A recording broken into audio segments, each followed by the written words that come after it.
세상은 피로 물들어 있었습니다. 매일 나라가 사라지고 아침에 인사한 이웃이 저녁엔 시체가 되는 시대. 2500년 전 춘추 전국 시대는 그런 곳이었습니다. 그 지옥 같은 혼란 속에서 한 남자가 대나무 쪽을 엮어쓴 글귀들이 나타납니다. 그것이 인류 역사상 가장 치명적인 지혜, 손자병법의 시작입니다. 자는 고대 중국에서 스승이나 존경받는 사상가에게 붙이던 최고의 존칭입니다. 공구를 공자라 부르고 맹가를 맹자로 부르듯 춘추 전국 시대에는 수많은 사상가가 있었지만 그 중에서도 손무는 독보적인 지혜를 인정받았으며 후대 사람들이 그를 병법의 현인으로 추앙하며 손자라 부르게 된 것입니다.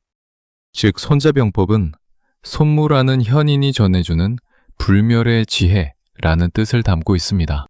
본격적으로 이야기 시작하기에 앞서 구독과 좋아요는 영상 제작에 큰 힘이 됩니다. 감사합니다. 전쟁은 도박이 아닙니다. 운에 맡기는 순간 나라는 멸망하고 백성은 노예가 되죠. 이 냉혹한 진리를 가장 먼저 깨달은 장수가 바로 손무였습니다.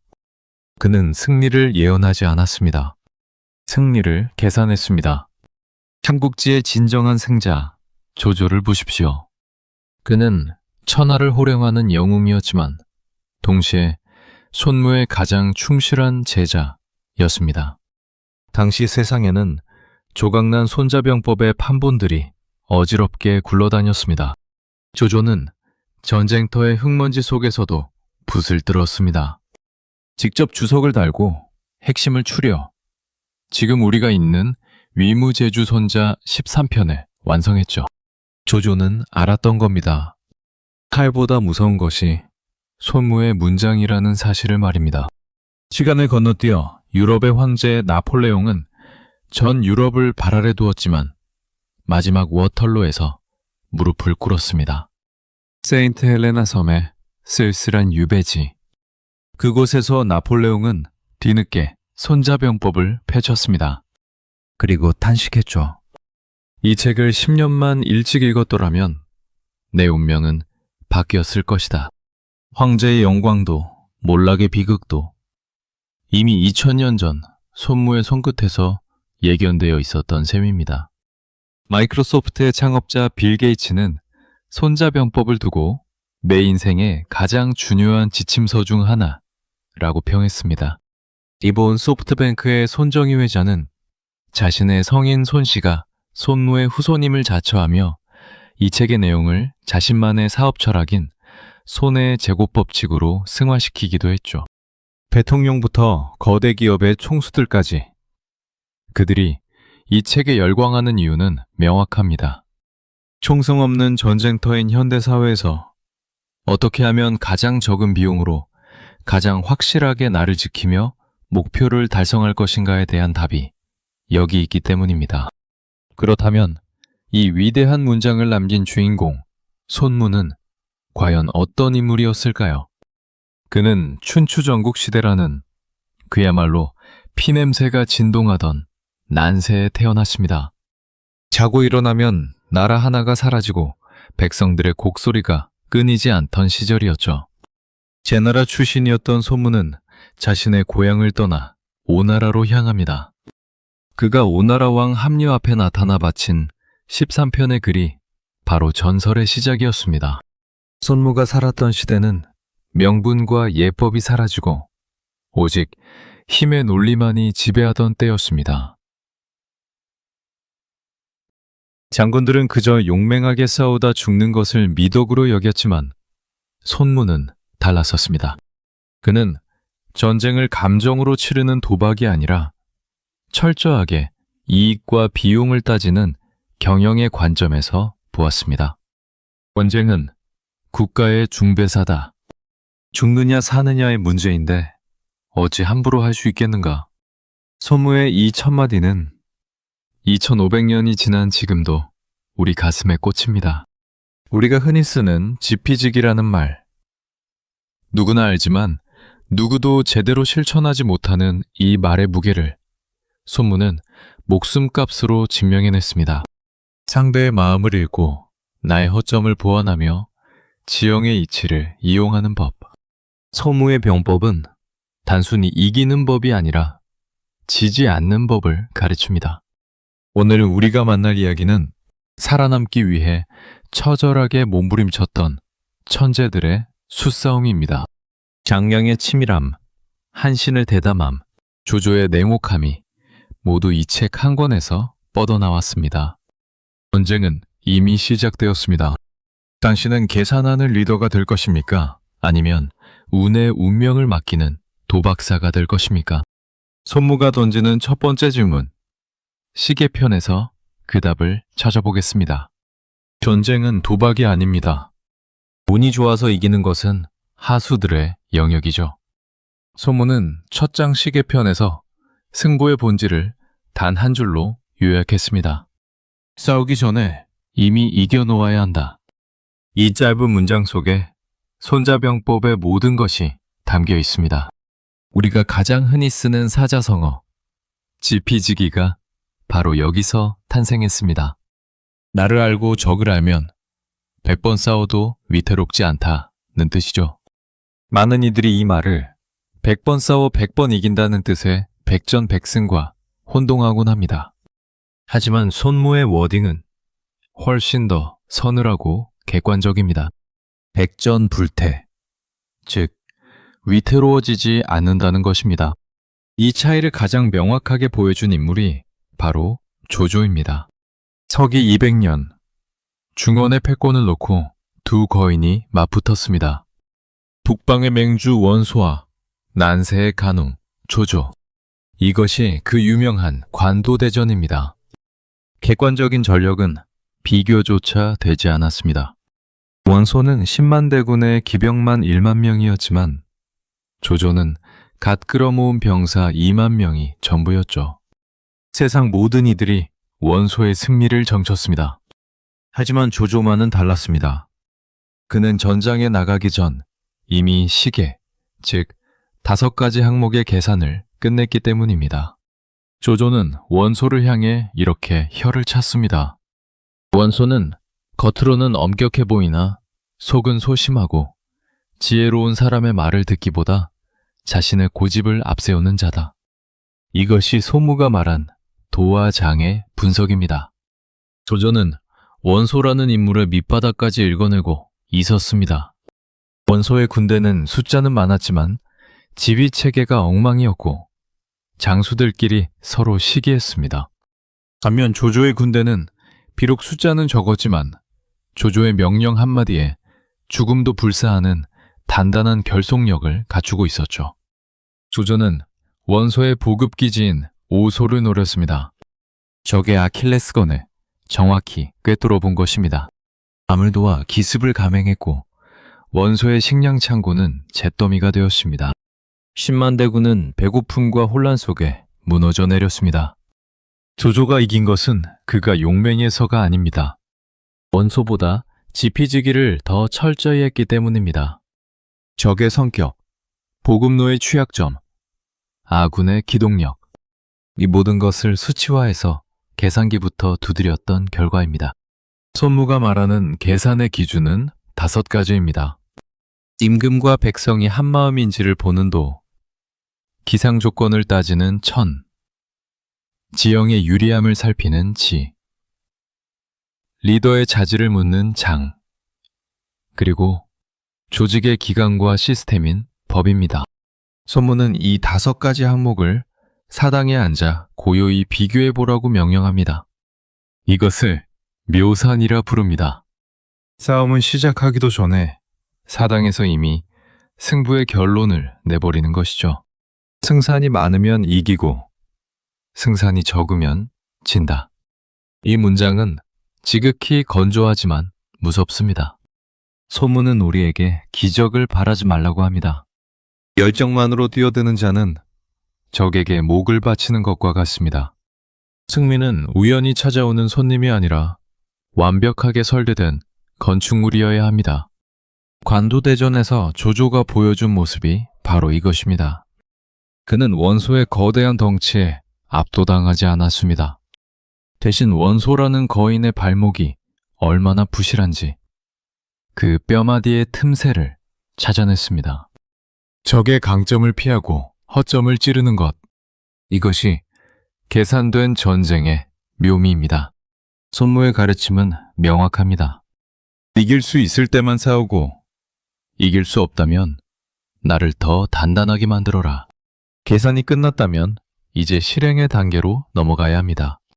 전쟁은 곧 경제입니다. 명분이 아무리 좋아도 금고가 비면 군대는 무너집니다. 전쟁은 낭만이 아니라 뼛속까지 돈이다 라고 외쳤던 손무의 내목한 경제학. 전쟁터의 화려한 깃발과 장군들의 포효 뒤에는 아주 차갑고도 거대한 숫자가 숨어 있습니다. 손무는 제2차전 작전에서 우리에게 가장 먼저 장부를 내밀죠. 군대 10만을 움직이려면 하루에 금 1000근이 필요하다. 손무의 눈에 전쟁은 정의나 명분의 대결이 아니었습니다. 그것은 국가의 명운을 건 잔혹한 경제전쟁이었습니다. 여기서 손자병법의 전설적인 격언, 병귀신속이 등장합니다.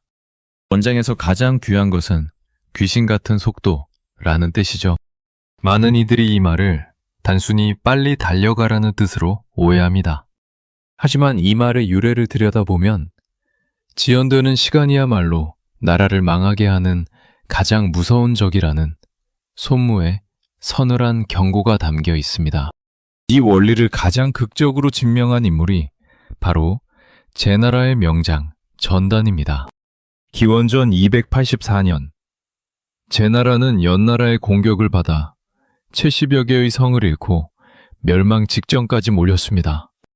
남은 성은 단 2개뿐이었죠.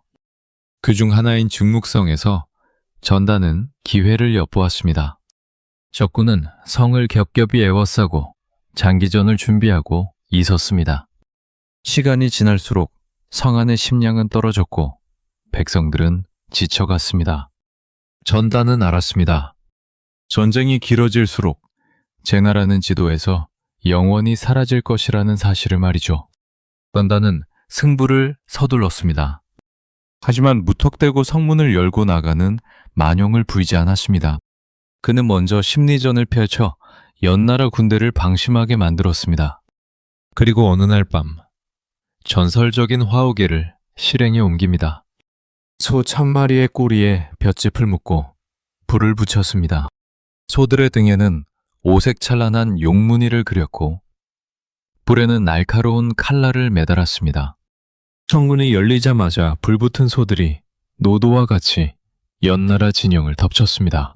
잠결에 날벼락을 맞은 연나라 병사들은 귀신이 나타났다며 혼비백산했습니다. 전단은 이 귀신 같은 속도를 놓치지 않았습니다. 혼란에 빠진 적군을 추격해 단숨에 빼앗겼던 70여 개의 성을 모두 되찾았습니다. 멸망해가던 나라를 불과 며칠 만에 재건한 기적적인 승리였습니다. 이것이 바로 손무가 강조한 병 귀신 속의 힘입니다. 손무는 단호하게 말합니다. 전쟁은 비록 서툴더라도 빨리 끝내는 것이 훌륭한 것이지 아무리 정교하고 뛰어나도 오래 끄는 것은 본 적이 없다. 전쟁이 길어지면 아무리 강한 군대라도 무기가 무뎌지고 사기가 꺾입니다. 무엇보다 국가의 창고가 비어버립니다. 보급로가 길어지면 군대는 길바닥에서 에너지를 다 써버리죠. 손무는 보급의 비효율을 해결하기 위해 적의 식량을 뺏어 먹으라는 냉혹한 처방까지 내립니다. 전단의 화우계는 단순히 소를 이용한 전술이 아니었습니다. 그것은 시간이라는 자원을 아군에게 유리하게 끌어온 경제적 결단이었습니다. 제나라는 자원이 부족했고 성 안의 물자는 한정적이었습니다. 장기전은 곧 죽음이었죠. 전단은 가장 짧은 시간에 가장 확실한 충격을 주어 전쟁을 종결시켰습니다. 손무가 말한 졸속이 교지보다 낫다는 원칙을 몸소 보여준 셈입니다. 서투른 신속함이 정교한 지연보다 훨씬 더 가치 있다는 뜻입니다. 시청자 여러분, 당신의 에너지는 무한하지 않습니다. 무언가를 결정했다면 완벽을 기한다는 핑계로 시간을 끌지 마십시오. 당신이 망설이는 그 시간에도 당신의 자본과 에너지는 모래시계의 모래알처럼 빠져나가고 있습니다. 손문은 우리에게 명령합니다. 가장 비싼 비용은 바로 당신이 낭비한 시간이다. 원쟁의 비용을 계산하고 속도의 가치를 깨달았다면 이제는 더 높은 경지로 올라가야 합니다. 적과 직접 부딪혀 피를 흘리는 것은 사실 하수들의 전쟁입니다. 칼을 뽑지 않고도 천하를 얻는 법. 고려의 서희 장군이 말 한마디로 80만 대군을 돌려보낸 그 전율 돋는 현장이 기다리고 있습니다. 싸워서 이기는 것은 대단한 일입니다. 하지만 손무의 시각은 다릅니다. 그는 제3편 모공에서 인류 역사상 가장 오만한, 그러나 가장 완벽한 승리의 정의를 내립니다. 바로 부전이굴 인지병.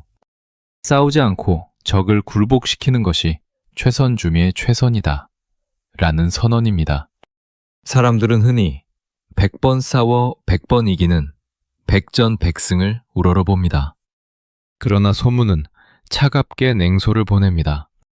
100번을 싸웠다면 내 병사들도 100번의 피를 흘렸고 매 창칼도 100번 무뎌졌다는 뜻이기 때문입니다.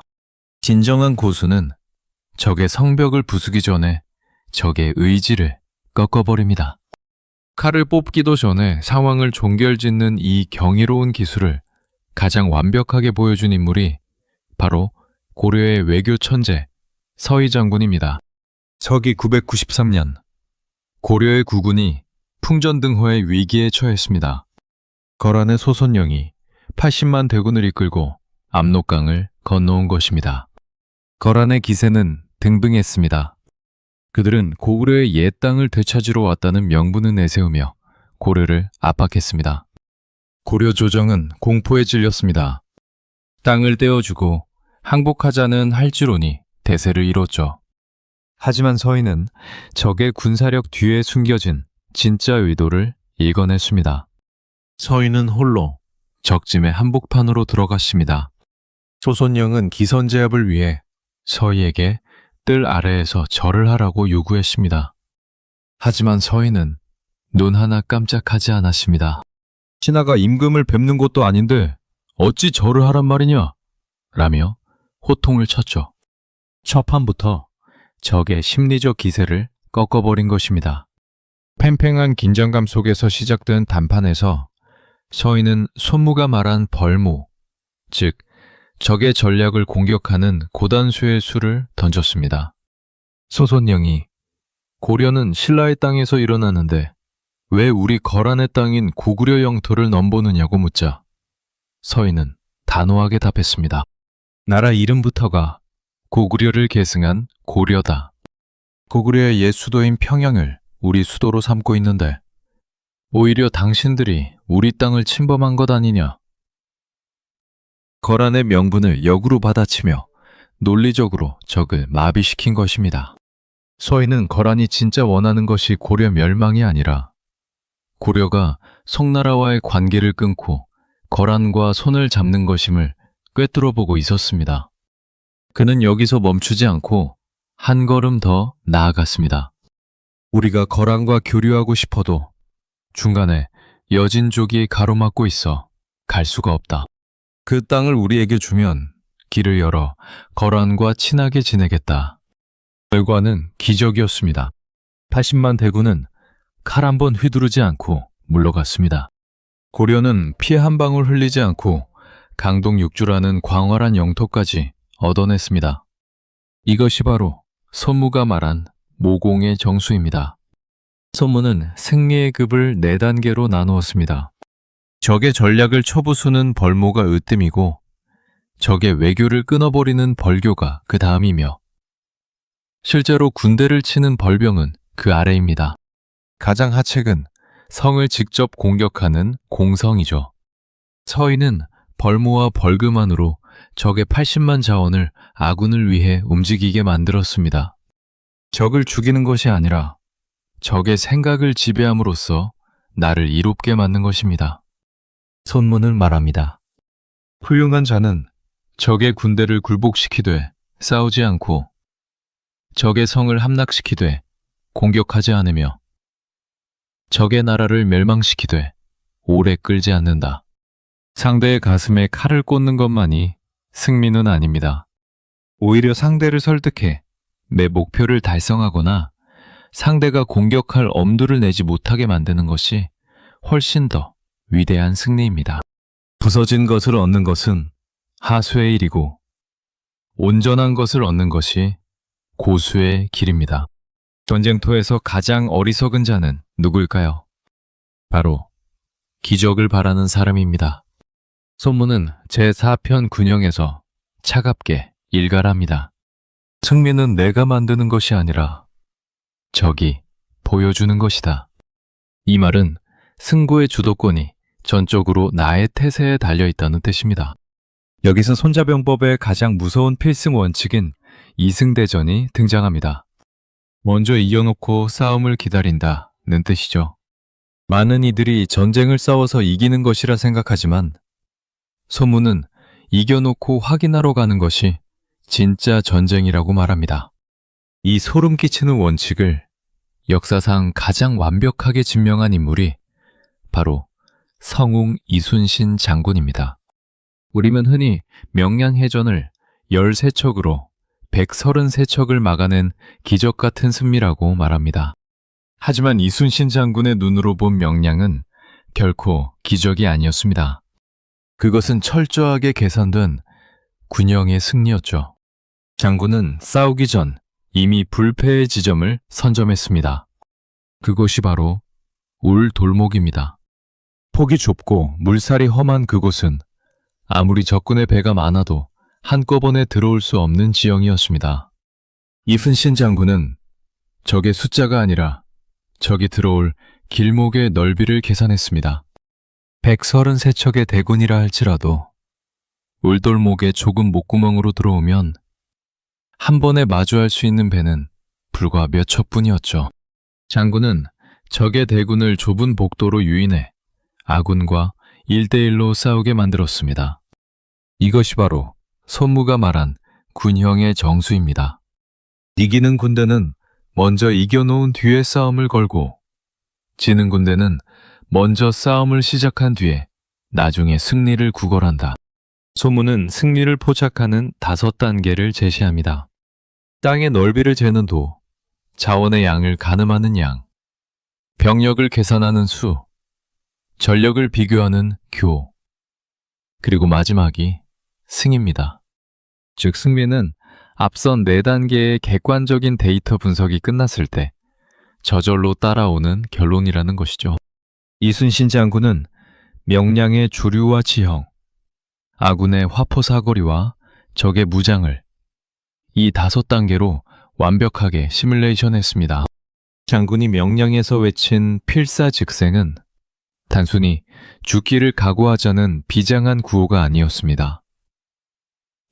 내가 이미 승리의 판을 다 짜놓았으니 너희는 흔들리지 말고 이 판 위에서 너희의 역할만 다하라 는 리더의 확신이었습니다.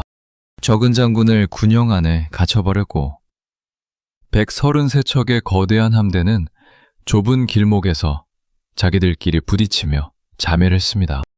이순신 장군은 승리를 쟁취한 것이 아니라 울돌목이라는 지형 위에 승리를 미리 배치해 두었던 것입니다. 소문은 이 압도적인 승리의 기세를 이렇게 묘사합니다. 승리하는 자가 병사를 지휘하는 것은 마치 천길 절벽 위에 가둬둔 물을 저 깊은 계곡으로 단번에 쏟아붓는 것과 같다. 여기서 중요한 것은 물의 양이 아닙니다. 물이 놓인 높이와 태세입니다. 아무리 적은 물이라도 아주 높은 곳에 위태롭게 고여 있다면 터지는 순간 모든 것을 쓸어버리는 괴물이 됩니다.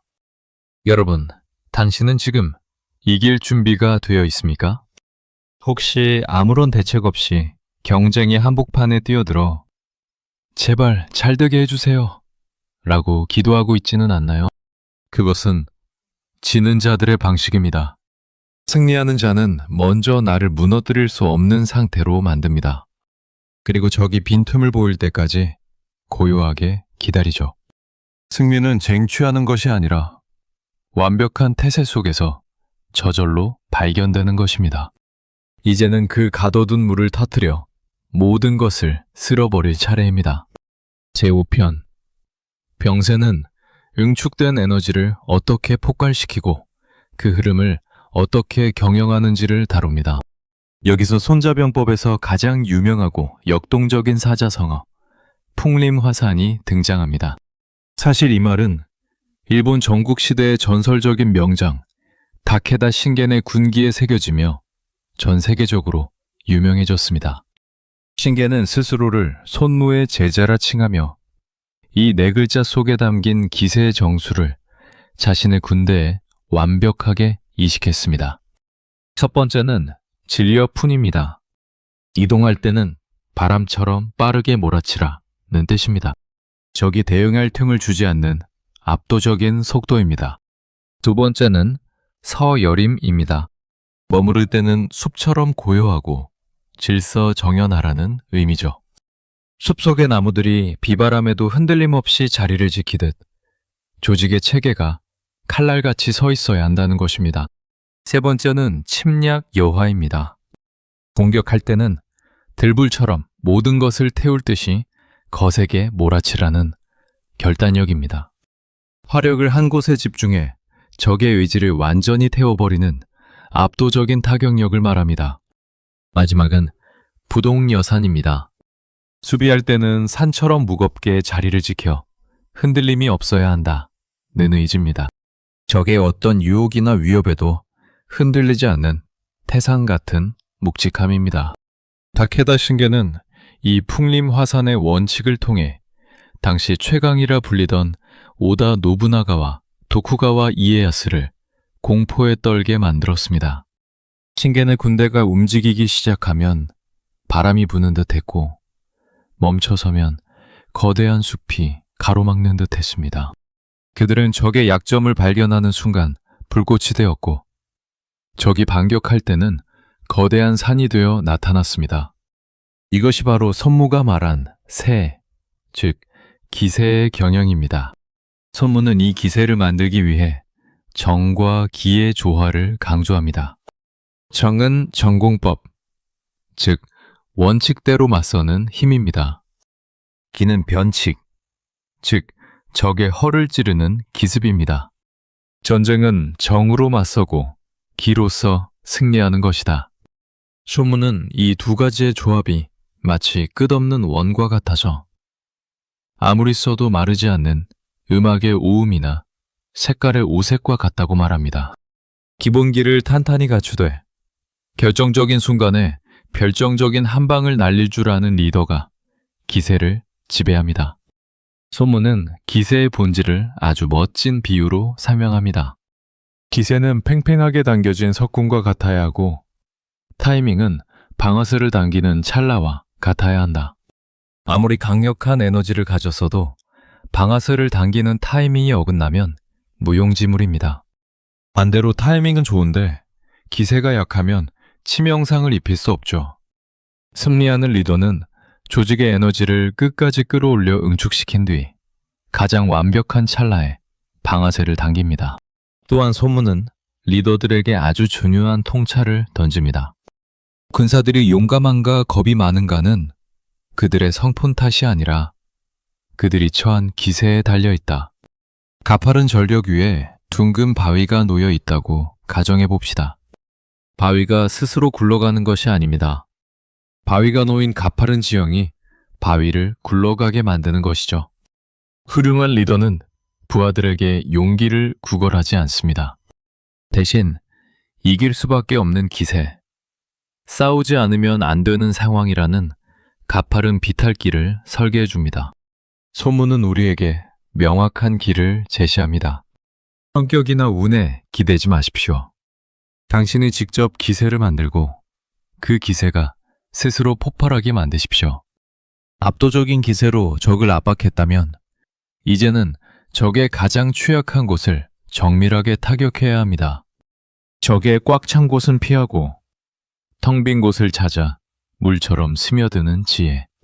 손자병법에서 가장 유연하고 지능적인 전략인 제6편 허실의 세계로 들어가 보겠습니다. 성실함이 언제나 승리를 보장하지는 않습니다. 남배보다 2배로 뛰고 밤을 새워 일해도 결과가 신통치 않다면 그것은 노력이 부족해서가 아니라 전략의 방향이 틀렸기 때문입니다. 손문은 제6편 허실에서 우리에게 아주 냉혹한 조언을 던집니다. 무작정 열심히 하는 것은 무능의 증거일 뿐이다. 진짜 고수는 가장 적은 힘으로 가장 큰 파괴력을 낸다. 허실의 핵심은 단순합니다. 적의 꽉 찬 곳, 즉 실은 피하고 적의 텅 빈 곳인 허를 타격하는 것입니다.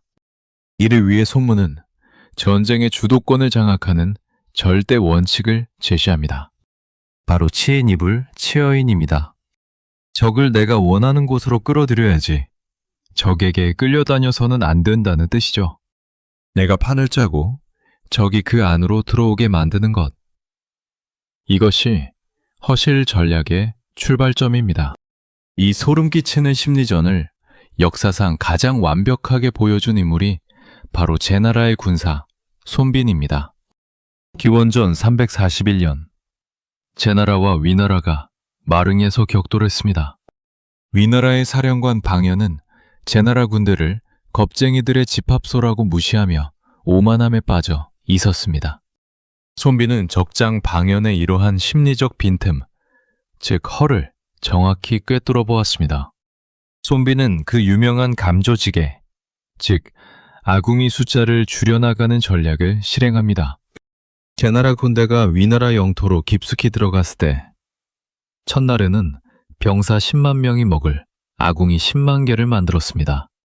그런데 둘째 날에는 5만 개로 줄였고 셋째 날에는 다시 3만 개로 줄였습니다. 멀리서 이를 지켜본 방연은 쾌재를 불렀습니다. 역시 제나라 놈들은 겁쟁이들이구나.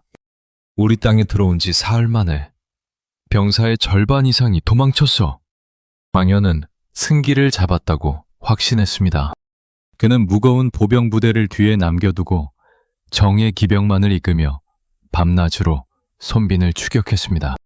하지만 그것은 손빈이 설계한 거대한 함정이었습니다. 손빈은 길목이 좁고 험한 마릉의 숲속에 정예 궁수 1만 명을 매복시켰습니다. 그리고 길가에 서 있는 커다란 나무 한 그루의 껍질을 벗긴 뒤 그 위에 이렇게 적었습니다. 자녀는 이 나무 아래서 죽으리라. 어둠이 내린 마릉 숲에 도착한 방연은 나무에 적힌 글귀를 확인하기 위해 횃불을 밝혔습니다. 그 불빛이 신호가 되었습니다. 손빈의 명령과 함께 1만 발의 화살이 비처럼 쏟아졌습니다. 방연은 그제야 자신이 손빈의 허실에 완벽히 농락당했음을 깨달았지만 이미 늦었습니다. 그는 결국 그 나무 아래에서 스스로 목숨을 끊었습니다. 손빈은 적의 오만함을 허로 만들었고 자신의 전력을 숨김으로써 위나라 군대를 사지로 끌어들인 것입니다. 이것이 바로 선무가 강조한 피실격허의 위력입니다. 바위로 바위를 치면 둘 다 깨지지만 바위로 달걀을 치면 100번을 쳐도 바위는 멀쩡합니다. 손문은 말합니다. 아무리 먼 거리를 이동해도 지치지 않는 이유는 적이 없는 곳으로 가기 때문이고 반드시 공격해서 이기는 이유는 적이 방어하지 않는 곳을 치기 때문이다. 고수는 적의 가장 강력한 무기와 정면으로 부딪히지 않습니다. 적이 가장 소중히 여기지만 미처 지키지 못한 곳, 그 텅 빈 공간을 칼날처럼 파고듭니다. 손문은 이 전략의 정점을 수, 즉 물의 이미지로 설명합니다. 전쟁의 형세는 물을 본받아야 한다. 물은 높은 곳을 피하고 낮은 곳으로 흐르듯 군대 또한 적의 강한 곳을 피하고 약한 곳을 쳐야 한다. 모래는 고정된 형태가 없습니다. 그릇에 담기면 그릇의 모양이 되고 지형에 따라 흐름을 바꿉니다. 소문은 이를 병무상세, 수무상형이라 불렀습니다. 전쟁에는 고정된 기세가 없고 물에는 고정된 모양이 없다는 뜻입니다. 소문은 우리에게 조언합니다. 힘으로 밀어붙이는 것은 하수의 방식이다. 적의 비어있는 곳을 찾아 당신의 모든 에너지를 쏟아붓는 유연함을 가져라. 그것이 가장 적게 노력하고 가장 크게 얻는 비결이다. 지금부터 고난을 이익으로 전환하는 기막힌 역발상의 미학. 제7편 군쟁에서 남들보다 늦게 출발하고도 먼저 도착하는 승리자들의 비밀을 파헤쳐 보겠습니다. 유리한 고지를 선점하는 것은 모든 리더의 꿈입니다. 하지만 그 과정은 험난하죠. 소문은 제7편 군쟁의 시작에서 아주 솔직한 고백을 합니다. 군쟁은 전쟁에서 가장 어려운 영역이다. 단순히 빨리 달린다고 1등을 하는 게 아니기 때문입니다. 승리하기 위해 좋은 자리를 차지하려다 오히려 아군이 먼저 지쳐 쓰러지는 경우가 허다하죠. 여기서 성좌병법의 기막힌 역발상인 우직지계가 등장합니다. 굽어가는 길을 고든 길로 삼고 고난을 이익으로 전환한다는 뜻입니다. 남배보다 뒤늦게 출발하고도 오히려 적보다 먼저 도착하는 고도의 심리전이죠. 이 지혜를 가장 선명하게 증명한 인물로 전국시대 조나라의 명장 조사를 꼽을 수 있습니다. 기원전 269년 진나라가 조나라의 유충지인 알려를 포위했습니다. 길은 멀고 험했습니다. 조나라의 다른 장수들은 구원하러 가기엔 지형이 너무 험해 불가능하다고 고개를 저었습니다. 하지만 조사는 달랐습니다. 그는 군대를 이끌고 성문을 나선 뒤 불과 30리, 약 12km만 이동하고는 거대한 진지를 구축했습니다. 그리고 명령을 내렸죠. 전쟁에 대해 한마디라도 꺼내는 자는 즉시 목을 치겠다. 조나라는 그곳에서 28일 동안 꼼짝도 하지 않았습니다. 진나라 첩자들이 이 광경을 보고 보고했습니다. 조나라 군대는 겁에 질려 방어막만 치고 있습니다. 진나라 군대는 조사를 비웃으며 방심했습니다. 하지만 그것은 조사의 우직지계였습니다. 그는 적을 안심시켜 기동력을 잃게 만든 뒤 어느 날 밤 소리 소문 없이 진지를 버리고 알려로 진격했습니다. 조나라 군대는 순식간에 알려 근처의 산 정상 고지를 선점했습니다. 뒤늦게 달려온 진나라 대군은 고지를 선점한 조나라 군대의 기세에 밀려 대패하고 말았습니다. 멀리 돌아가는 것처럼 시간을 끌었지만 사실은 가장 확실하고 빠른 승리의 길을 설계했던 것입니다. 손문은 말합니다. 군쟁의 원리를 아는 자는 적이 혹할 만한 작은 이익을 던져 적의 발을 묶고 그 사이 우회하여 적보다 먼저 목표를 선점한다. 하지만 의욕만 앞서 군대를 무리하게 기동시키는 것은 자살 행위와 같습니다. 손문은 경고합니다. 이익을 탐내어 100리를 달려가면 3명의 장수 중 1명이 포로가 되고 50리를 달려가면 군대의 절반만 도착한다. 보급부대와 무거운 장비가 뒤처지기 때문입니다. 군대는 장비가 없으면 망하고 식량이 없으면 망하며 축적된 물자가 없으면 망합니다. 이것이 군쟁의 무서운 이면입니다. 손문은 이 치열한 자리 싸움에서 이기기 위해 병사들의 기와 심을 다스리는 법을 제시합니다. 이것을 치기, 즉 기운을 다스리는 법이라 부릅니다. 아침의 기운은 예리하고 낮의 기운은 나태해지며 저녁의 기운은 집으로 돌아갈 생각뿐이다. 전쟁을 잘하는 자는 적의 예리한 아침 기운을 피하고 적이 지치고 나태해진 틈을 노립니다. 또한 치심, 즉 마음을 다스리는 법도 중요합니다. 나는 질서정연한 상태에서 적의 혼란을 기다리고 나는 고요한 상태에서 적의 소란을 기다리는 것입니다. 적이 아무리 흔들어도 매의 중심이 산처럼 무거워야 기회를 포착할 수 있습니다. 이것이 진정한 리더의 품격입니다. 마지막으로 소문은 승리를 코앞에 둔 장수들에게 서늘한 경고를 남깁니다. 막다른 골목에 몰린 적은 쫓지 말고 고향으로 돌아가려는 군대는 가로막지 마라. 쥐도 막다른 골목에 몰리면 고양이를 문다고 했습니다. 상글을 너무 몰아세우면 상대는 살기 위해 도끼를 품고 달려듭니다. 그러면 이기더라도 아군의 피해가 너무 커집니다. 고수는 항상 적에게 도망갈 구멍을 열어줍니다. 적이 살 길을 찾아 흩어지게 만든 뒤 힘들이지 않고 승리를 챙기는 것이 손무의 방식입니다. 때로는 느리게 가는 것이 가장 빠른 길일 수 있습니다. 손무는 우리에게 조언합니다. 가장 먼저 도착하는 것보다 중요한 것은 가장 유리한 상태로 도착하는 것이다. 고난을 이익으로 바꾸는 여유를 가져라. 세상에 완벽한 매뉴얼은 존재하지 않습니다.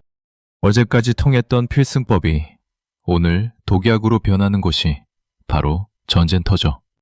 손무는 제8편 구변에서 리더들에게 아주 파격적인 주문을 던집니다.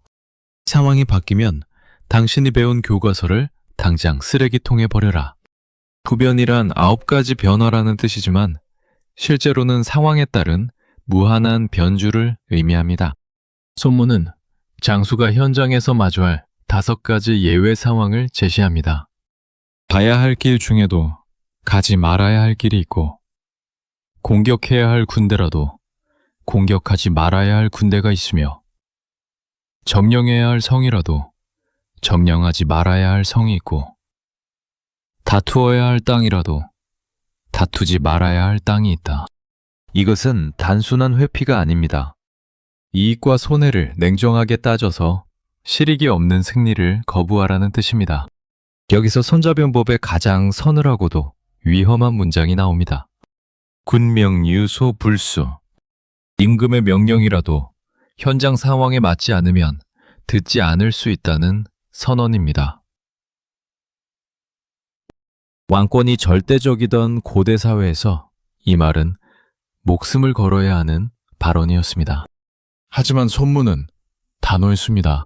전쟁터의 상황을 가장 잘 아는 것은 멀리 떨어진 궁궐의 왕이 아니라 흙먼지를 마시는 현장의 리더이기 때문입니다. 리더의 최우선 과제는 왕의 기분을 맞추는 것이 아니라 조직을 살리고 승리를 일궈내는 것입니다. 이런 유연한 사고의 핵심은 잡이리해라는 사자성어로 요약됩니다. 이익과 손해를 섞어서 생각하라는 뜻입니다. 지혜로운 자는 좋은 기회가 왔을 때 그 뒤에 숨은 치명적인 독을 먼저 살피고 반대로 최악의 위기에 빠졌을 때 그 안에서 반격의 불씨를 찾아냅니다. 이익 속에서 손해를 보면 재앙을 예방할 수 있고 손해 속에서 이익을 찾아내면 닥친 난관을 해결할 수 있다는 것이 손무의 양면적 사고법입니다. 삼국지의 조조가 바로 이 자비리해의 대가였습니다. 조조는 적을 추격하다가도 적이 내버리고 간 보물이나 식량에 아군이 현혹될 때 그것이 유인 책임을 즉각 간파했습니다. 눈앞의 이익을 손해의 관점에서 재해석한 것이죠. 반대로 절체절명의 패배 속에서도 적들이 방심하고 있을 테니 지금이 기회다 라며 반격을 준비했습니다. 고정관념에 갇히지 않고 상황을 뒤집어보는 힘. 그것이 구변의 핵심입니다. 하지만 리더가 아무리 머리가 좋아도 성격에 결함이 있으면 구변을 실천할 수 없습니다. 소문은 조직을 파멸로 이끄는 리더의 5가지 치명적 성격, 5위를 경고합니다. 첫째, 죽기 살기로만 싸우는 필사입니다. 무모한 용기는 개죽음을 부를 뿐입니다. 둘째, 자기 목숨만 아끼는 필생입니다. 겁쟁이는 결국 적의 포로가 됩니다. 셋째, 화를 참지 못하는 분속입니다. 성질 급한 리더는 적의 도발 한 번에 대열을 무너뜨립니다. 넷째, 결벽증적으로 명예에 집착하는 연별입니다. 체면을 중시하면 적의 비방과 모욕을 견디지 못하고 자멸합니다. 다섯째, 부하들을 너무 사랑하는 애민입니다. 정이 너무 많으면 병사들의 고생을 참아보지 못해 결단을 내리지 못하고 조직 전체를 위태롭게 합니다. 놀랍지 않습니까? 우리가 평소에 미덕이라고 믿었던 용기, 명예, 사랑조차 전쟁터에서는 리더를 죽이는 독약이 될 수 있다는 지적입니다. 리더는 성인 군자가 아닙니다. 오직 승리와 생존이라는 목적을 위해 자신의 감정조차 도구로 쓸 줄 알아야 한다는 냉혹한 조언입니다. 상황이 변하면 리더의 성격도 변해야 하며 때로는 냉혈한이 되어야 하고 때로는 겁쟁이처럼 몸을 사릴 줄도 알아야 합니다. 혹은 당신의 강한 자존심이나 불같은 성격 때문에 마땅히 내려야 할 결단을 미루고 있지는 않나요? 소문은 우리에게 말합니다. 원칙은 당신을 돕기 위해 존재하는 것이지 당신을 가두기 위해 존재하는 것이 아니다. 상황이 당신을 속이려 할 때 당신은 상황보다 더 빠르게 변신하라. 전쟁터에서 가장 위험한 것은 보이는 것만 믿는 것입니다. 고수는 눈앞의 적군보다 그들이 남긴 흔적, 즉 징후를 읽습니다. 제9편 행군은 단순히 군대를 이동시키는 법이 아닙니다. 그것은 적의 아주 미세한 움직임을 포착해 그 이면의 의도를 파헤치는 최고의 프로파일링 기술입니다. 손문은 관찰에 앞서 리더가 서 있어야 할 명당부터 정해줍니다. 산에서는 높은 곳을 차지하고 강을 건널 때는 적이 절반쯤 건너왔을 때 치며 늪지대는 신속히 통과하고 평원에서는 뒤를 든든히 하라는 것이죠. 이것은 단순히 지리적 이점이 아니라 적을 가장 잘 관찰할 수 있는 시야를 확보하기 위함입니다. 내가 유리한 곳에 서 있어야 적의 거짓말이 보이기 때문입니다. 준비가 끝났다면 이제 적의 바디랭귀지를 읽을 차례입니다. 소문은 적진에서 일어나는 32가지 징후를 나열합니다. 이것은 2500년 전의 기록이지만 현대의 어떤 정보 분석보다 날카롭습니다. 가장 대표적인 것이 먼지입니다. 먼지가 높고 뾰족하게 일어나면 전차가 달려오는 것이고 낮고 넓게 퍼지면 보병이 다가오는 것입니다. 먼지가 여기저기 흩어져 일어나면 땔감을 줍고 있는 것이고 먼지가 적게 일어나며 왔다 갔다 하면 진을 치고 있는 것입니다. 리더는 멀리서 피어오르는 흙먼지의 모양만 보고도 적이 지금 싸우러 오는지 도망가는지 아니면 밥을 지으려 하는지 즉각 판단해야 합니다. 소리 없는 징후는 더 무섭습니다. 조기, 즉 새들이 떼지어 날아오르면 그 아래에 반드시 복병이 숨어 있다는 뜻입니다. 짐승들이 놀라 뛰어다니면 적의 기습이 임박했다는 신호죠. 나무가 흔들리면 적이 숲을 헤치며 다가오는 것이고 풀밭에 가림막이 많으면 우리를 혼란에 빠뜨리려는 속임수입니다. 이런 통찰력을 보여준 전설적인 일화가 있습니다. 바로 삼국지의 천재 지략가 제갈량과 사마의의 대결입니다. 제갈량이 죽은 뒤 총나라 군대가 퇴각할 때 사마의는 무섭게 추격했습니다. 그때 죽은 제갈량의 모습과 똑같이 만든 나무 인형이 수레에 앉아 나타났습니다. 사마의는 깜짝 놀라 멈춰 섰죠. 하지만 그는 단순히 인형만 본 게 아니었습니다. 그는 주변의 정적, 숲의 기운, 그리고 촉군이 남긴 흔적들을 살폈습니다. 비록 죽은 제갈량에게 속아 사제 갈주생 중달이라는 비웃음을 샀지만 역설적으로 사마이는 그만큼 적의 아주 작은 징후 하나에도 온 신경을 곤두세웠던 철저한 리더였습니다. 소문은 적의 심리 상태도 관찰의 대상으로 삼았습니다. 적이 겸손한 말로 사신을 보내면서도 전쟁 준비를 서두르면 공격하려는 것이고 강경한 말을 내뱉으며 기세 등등하게 다가오면 도망치려는 것이다. 이것은 인간의 본능을 꿰뚫은 것입니다. 진짜 강한 자는 자신을 드러내지 않고 겁에 질린 자일수록 목소리를 높여 허세를 부리기 마련이니까요. 군대의 내부를 살피는 법은 더 소름 돋습니다. 병사들이 창에 몸을 기대고 서 있으면 배가 고파서 기운이 없다는 증거입니다. 물을 기르러 간 병사가 자기가 먼저 마시면 갈증이 극에 달했다는 뜻이죠.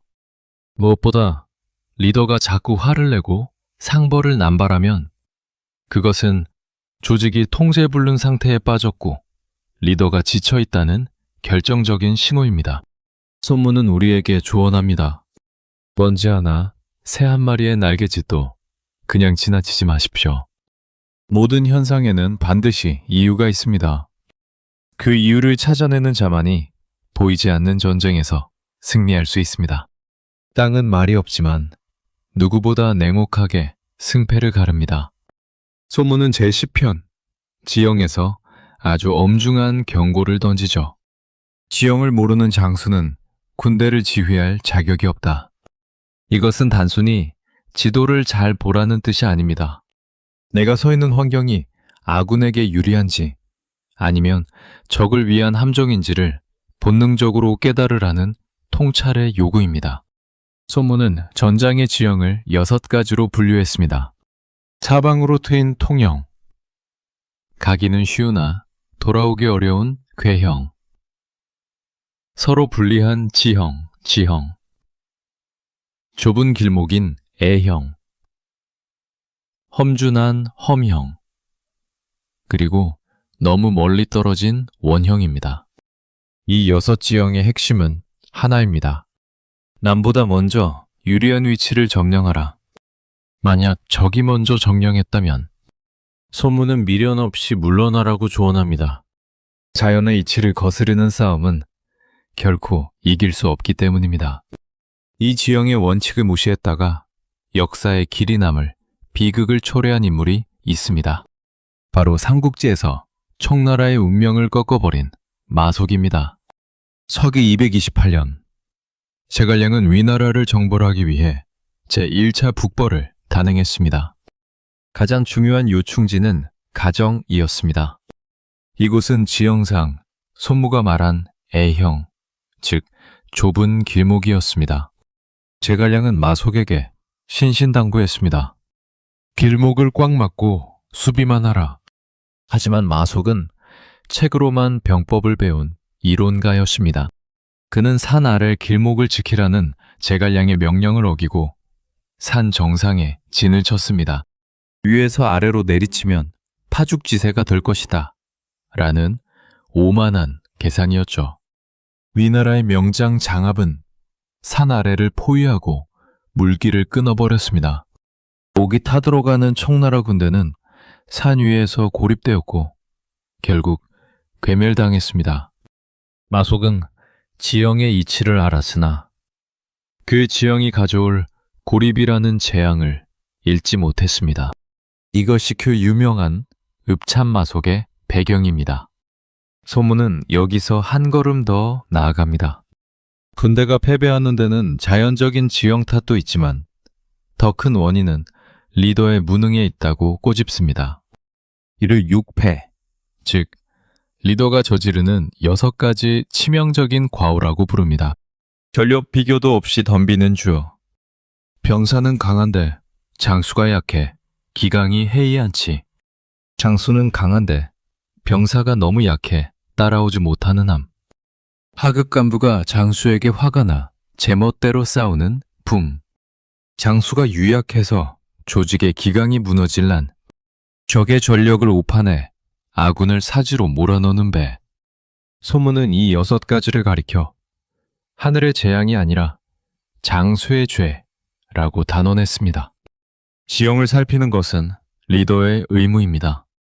땅의 성질을 무시하고 자신의 고집대로 병사를 배치하는 것은 살인 행위나 다름없다는 것이죠.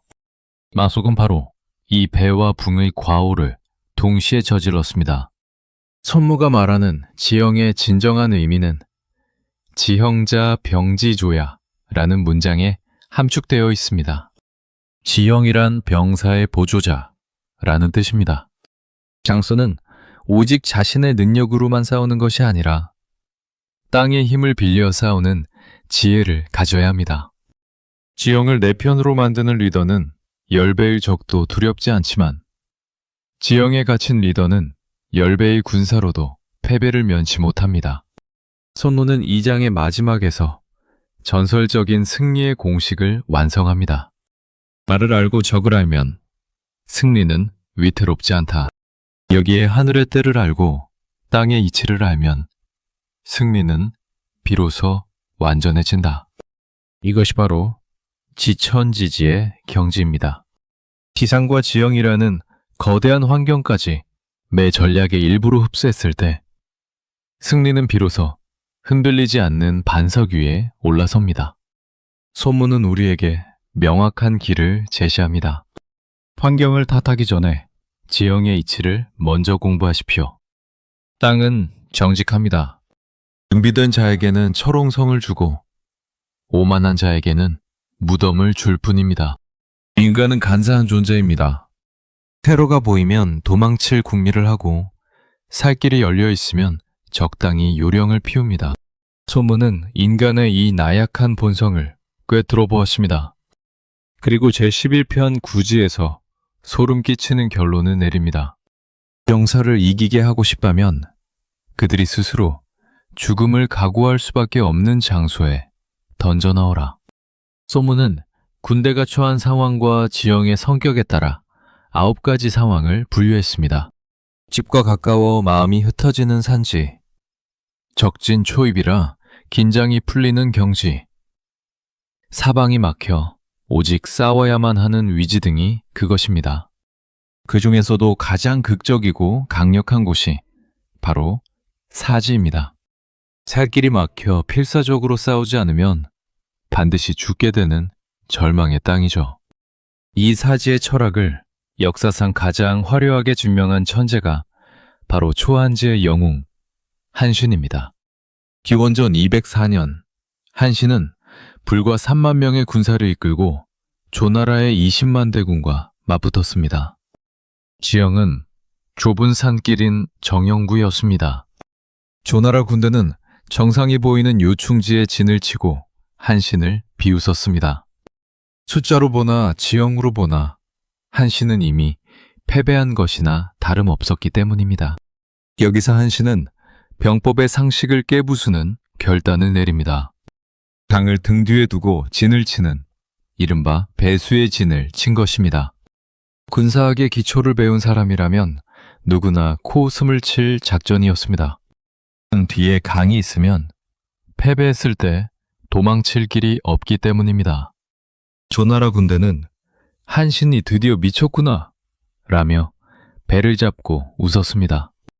하지만 강물 소리를 등 뒤에서 듣는 한신 병사들의 눈빛은 달라져 있었습니다. 그들에게는 이제 2가지 선택지뿐이었습니다. 강물에 빠져 죽거나 앞에 있는 적을 죽이고 살아남는 것. 테러가 차단된 공포는 곧 초인적인 파괴력으로 변했습니다. 한신의 군대는 사나운 호랑이처럼 적진을 유린했습니다. 20만 대군은 3만 명의 기세에 눌려 무너져 내렸습니다. 이것이 바로 손무가 말한 투지망 지연 후존, 즉 망하는 땅에 던져 넣어야 비로소 존재할 수 있다는 원리의 실전판이었습니다. 전투가 끝난 뒤 장수들이 물었습니다. 변법에는 산을 등지고 물을 앞에 두라고 했는데 왜 반대로 하셨습니까? 한신은 대답했습니다. 내 군대는 급조된 오합지졸이다. 그들을 살 길이 있는 땅에 두었다면 모두 제각각 도망쳤을 것이다. 하지만 죽을 땅에 몰아넣으니 모두가 한마음으로 싸울 수밖에 없었던 것이다. 한신은 손자병법의 구지편을 가슴에 새기고 있었던 것입니다. 소문은 이처럼 극한으로 단결된 조직의 모습을 상산의 소련이라는 뱀에 비유했습니다. 이 뱀은 머리를 치면 꼬리가 와서 돕고 꼬리를 치면 머리가 와서 도우며 허리를 치면 머리와 꼬리가 동시에 협공합니다. 어떻게 이런 완벽한 유기적 움직임이 가능할까요? 그것은 조직원 전체가 우리는 같은 배를 타고 있고 여기서 죽으면 다 같이 죽는다는 공포와 운명을 공유했기 때문입니다. 또한 소문은 이 과정에서 리더의 철저한 비밀 유지를 주문합니다. 우근사지모, 병사들의 귀와 눈을 어둡게 하라는 뜻입니다. 리더는 최종 목표와 전략을 병사들에게 일일이 설명하지 않습니다. 그들이 상황을 분석하고 유리함과 불리함을 따지게 두지 마십시오.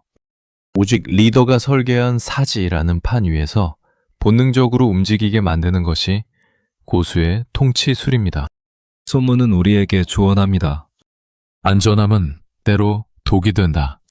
진정한 혁신과 폭발적인 에너지를 원한다면 스스로 배를 불태우고 퇴로를 끊어라. 절벽 끝에 섰을 때 인간은 비로소 날개를 편다. 전쟁터에서 가장 파괴적인 힘은 무엇일까요? 바로 불입니다. 불은 한번 타오르면 피아를 가리지 않고 모든 것을 잿더미로 만듭니다. 소문은 제12편 화공에서 이 거대한 파괴력을 다루는 법을 전수합니다. 하지만 손무가 진짜 말하고 싶었던 것은 불을 지르는 기술이 아닙니다. 파괴적인 무기를 손에 쥔 리더가 가져야 할 차가운 평정심에 대한 엄중한 경고입니다. 손무는 화공의 대상을 5가지로 못 박았습니다. 적의 병사를 태우는 화인, 군량미를 태우는 화적, 군수물자를 태우는 화치, 창고를 태우는 화쿠, 그리고 대열을 태우는 화대입니다. 이 모든 화공의 목적은 적의 기반을 뿌리채 흔드는 데 있습니다. 하지만 불은 지르고 싶다고 지를 수 있는 게 아니죠. 반드시 날씨가 건조하고 바람이 부는 때를 기다려야 합니다. 이를 신원이라 하여 하늘의 이치와 맞물려야만 비로소 불은 승리의 도구가 됩니다. 이 화공의 위력을 역사상 가장 장엄하게 보여준 장면이 바로 삼국지의 적벽대전입니다. 서기 208년 조조의 80만 대군 이 강남을 점령하기 위해 양쯔강에 집결했습니다. 조조의 함대는 거대한 성벽처럼 강을 가득 메웠죠. 반면 유비와 손권의 연합군은 수적으로 절대 열세였습니다. 하지만 제갈량고 주유는 조조의 치명적인 실수를 발견했습니다. 북방 출신 병사들이 배멀미를 하자 배들을 서로 쇠사슬로 묶어 고정해버린 것입니다. 이것은 손무가 말한 실처럼 보였으나 사실은 거대한 허였습니다. 연합군은 황계의 고유계를 통해 거짓 투항을 가장한 불배를 보냈습니다. 그리고 약속된 동남풍이 불어오기 시작했습니다. 불길이 조조의 함대에 닿는 순간 서로 묶여있던 배들은 도망칠 곳 없는 지옥의 땔감이 되었습니다. 80만 대군은 한 줌의 재로 변했고 천하 3분의 기틀이 여기서 마련되었습니다. 조조가 패배한 이유는 화력이 부족해서가 아니었습니다. 바람의 방향과 적의 화공 가능성이라는 기를 잃지 못했기 때문입니다. 하지만 손무는 적벽의 불길보다 더 무서운 불을 경고합니다. 바로 리더의 가슴 속에서 타오르는 분노라는 불입니다. 여기서 손자병법의 핵심 철학 중 하나인 신전제노가 탄생합니다. 원정은 신중히 하되 분노를 통제하라 는 뜻입니다. 손무는 단호하게 말합니다. 군주는 한순간의 노여움 때문에 군대를 일으켜서는 안 되고 장수는 한순간의 분풀이 때문에 전쟁을 시작해서는 안 된다. 노여움은 시간이 지나면 기쁨으로 바뀔 수 있고 분풀이 또한 즐거움으로 돌아올 수 있습니다.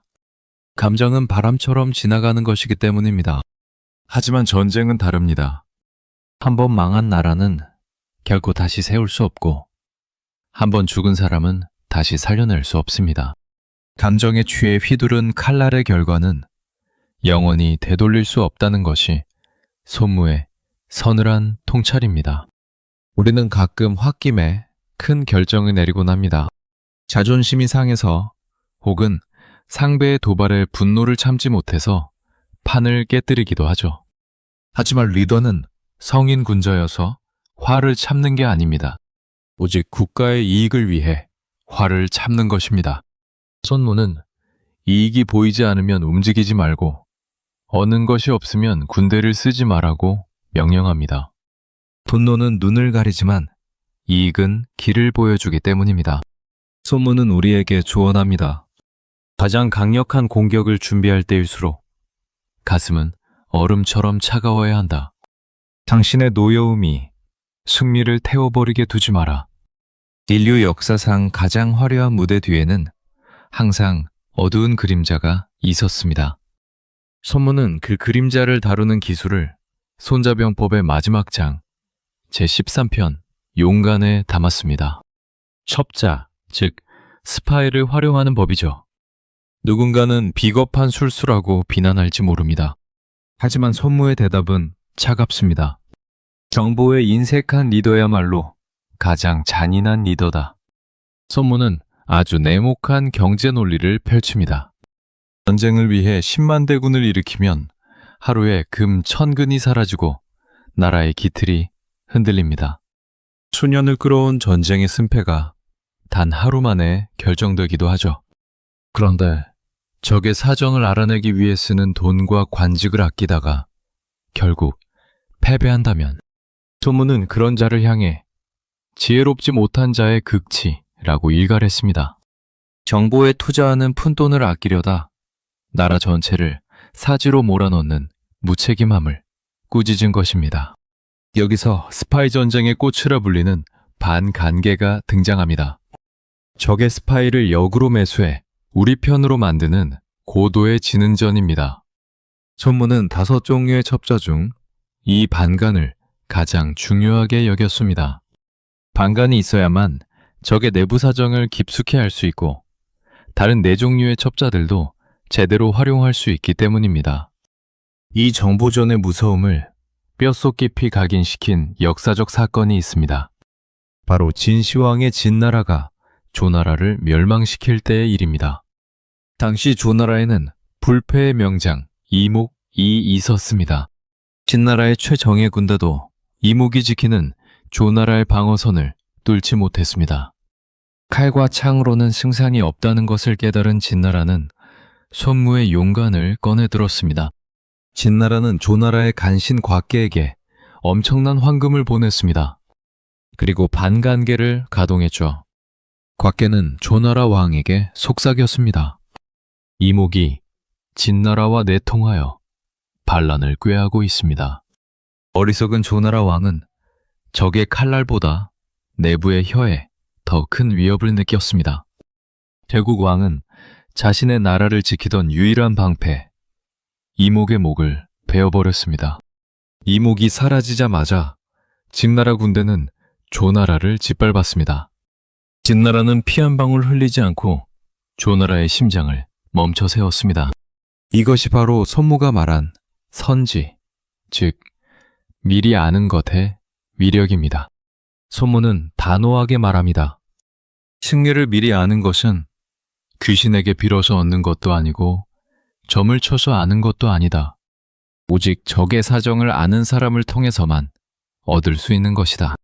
손무는 정보를 수집하는 5첩자, 즉 오간을 완벽하게 다루는 자를 신기라 불렀습니다. 신적인 조화라는 뜻이죠. 적의 마을 사람을 이용하는 향간, 적의 관리를 포섭하는 내간, 적의 첩자를 이용하는 반간, 가짜 정보를 전하고 죽는 사간, 적진에서 살아 돌아와 보고하는 생간. 이 5첩자가 거미줄처럼 얽혀 돌아갈 때 리더는 보이지 않는 곳에서 벌어지는 일들을 손바닥 보듯 훤히 꿰뚫어 보게 됩니다. 정보는 리더의 눈과 귀입니다. 눈이 멀고 귀가 먹은 장수가 전쟁터에서 할 수 있는 것은 도박뿐입니다. 하지만 정보를 장악한 리더는 이미 승리한 전쟁에 마침표를 찍으러 갈 뿐입니다. 손무는 우리에게 조언합니다. 가장 비싼 비용은 정보를 무시해서 지불하게 되는 패배의 대가다. 승리하고 싶다면 먼저 세상의 숨소리에 귀를 기울여라. 우리는 지난 14번의 여정을 통해 전쟁의 모든 기술을 훑어보았습니다. 적을 속이고 지형을 이용하며 불을 지르고 첩자를 심는 법까지 말이죠. 이제 마지막 질문을 던져야 할 시간입니다. 이 모든 비극적인 지혜를 남긴 주인공, 손무는 과연 어떻게 되었을까요? 역사적이게도 손자병법의 마침표는 화려한 승전가가 아니라 고요하고 서늘한 퇴장으로 찍힙니다. 손무는 자신의 병법이 단지 종이 위의 글자가 아님을 전장에서 증명했습니다. 오나라 왕 함려를 도와 초나라의 수도를 함락시키고 오나라를 일약 천하의 패자로 만들었죠. 그런데 승리의 함성이 가장 높았던 그 시점에 손무는 역사서에서 홀연히 사라집니다. 왕이 매리는 화려한 보상도 권력의 정점도 마다한 채 안개 속으로 숨어버린 것이죠. 그가 사라진 이유는 명확했습니다. 그는 자신이 쓴 병법의 결말을 알고 있었기 때문입니다. 전쟁은 승리하는 것보다 그 승리를 지키는 것이 수천 배는 더 어렵습니다. 손무가 떠난 뒤 오나라는 오만함에 빠졌습니다. 손무의 동료였던 오자선은 간신들의 모함에 칼을 물고 자결했고 왕 부차는 승리에 취해 사치와 복수에 눈이 멀었습니다. 결국 손무의 경고를 잊은 오나라는 월나라에 의해 지도에서 영원히 지워졌습니다. 이것이 바로 우리가 아는 와신상담의 비극적인 끝입니다. 손무는 아마 예견했을 겁니다. 권력은 사냥이 끝나면 사냥개를 삶아 먹는 토사구팽의 속성을 가졌다는 사실을 말이죠.